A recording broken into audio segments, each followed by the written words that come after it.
Largaron.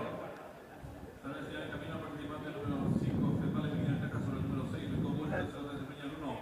Abuelo Tom, cuarto mencionando el número 4, fecha de luz, la quinta ubicación del 3. El Valentino hacia la marcha, Tom Poderoso, los competidores están enfrentando el codo. Va a haber lucha en la delantera poniendo 5, que vale su otro el número 6.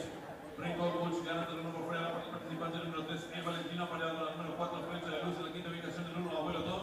Sigue llevando la marcha el número 2, Poderoso y los competidores de la primera carrera. Se apretan a hacer el ingreso a la recta final. El número 13, Valentino, pequeña ventaja sobre la número 4, fecha de luz. Tercero se desempeña el participante número 6, Rico Bulls. Después de los últimos 350 metros finales, el número 13, Valentino, pequeña ventaja sobre el número 4. Flecha de luz ganando el fondo número 6, Rico Bulls. Después de los últimos 250 metros finales, asume el comando el número 6, Rico Bulls. El giro hablando la primera ventaja sobre el número 13, Valentino. En la tercera ubicación se desempeña el número 4, Flecha de luz.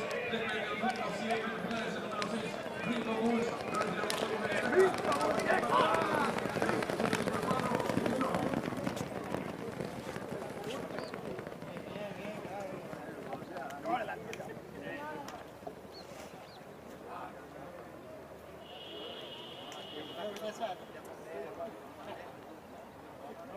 Ahora